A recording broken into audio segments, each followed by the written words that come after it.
Okeanların içində hərəkət edən sular, okean cərəyanları. Bu gün bu videoda mən sizə okean cərəyanları haqqında geniş şəkildə məlumat verəcəm. Odur ki, keçid edək izahımıza.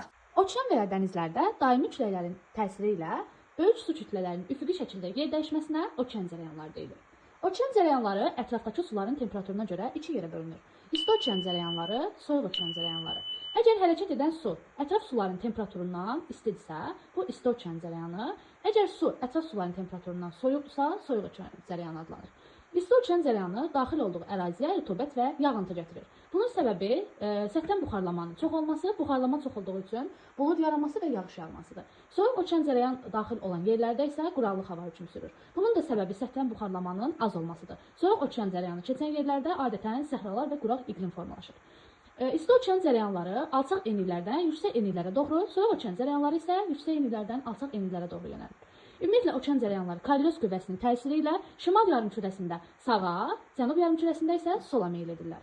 Tropik iqlim qurşağında materikin qərb tərəfində soyuq okean cərəyanı, şərq tərəfində isə isti okean cərəyanı olur. İndi isə gəlin okeanlarda olan müvafiq okean cərəyanlarına nəzər salaq. İsti okean cərəyanları Braziliya, Cənubi Amerikada Atlantik okeanında yerləşir. Qviana, o da Cənubi Amerikada Atlantik okeanında yerləşir. Gulf Stream Şimali Amerika sahillərindən keçir və Atlantik okeanında yerləşir. Antil cərəyanı da həmçinin Atlantik okeanındadır.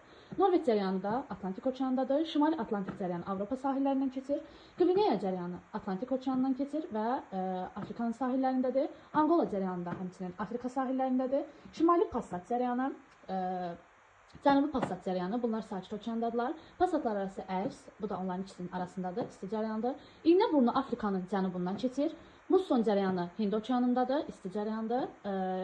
Hind okeanının şimalında, Hindistanın cənub hissəsindən keçir. Kurosio da isti cərəyandır, sakit okeandadır. Şimali sakit okeanda, sakit okeanda yerləşir. Alyaska isti cərəyanı, sakit okeanda yerləşir, Alyaska sahillərindən keçir. Mozambik cərəyanı Hind okeanda, Afrikanın şərqindən keçir. Şərqi Avstraliya, Avstraliyanın şərq hissəsində sakit okeana aiddir. Soyuq okean cərəyanlarından Labrador cərəyanı Şimali Amerikanın şərq sahillərindən keçir, soyuqdur. Kanar cərəyanı Afrikanın qərbindən keçir, Atlantik okeana aiddir. Bencə cərəyanı da həmçinin Atlantik okeana aiddir. Somali soyuq cərəyanı Afrikanın şərqindən keçir, Hind okeana aiddir. Qərbi Avstraliya cərəyanı soyuq okean cərəyanıdır və Avstraliyanın qərbindən Hind okeana aiddir. Oyaşio cərəyanı da sakit okeana aiddir. Peru cərəyanı soyuq cərəyanıdır, Cənubi Amerikanın qərbindən keçir, səhra yaradır. Kaliforniya cərəyanı da Şimali Amerikanın qərb sahillərindən keçir. Qərb külələri cərəyanı Antarktidanın ətrafında dövr edən cərəyandır. Falkland cərəyanı da Atlantik okeana aiddir, Cənubi Amerikanın cənubundan keçir.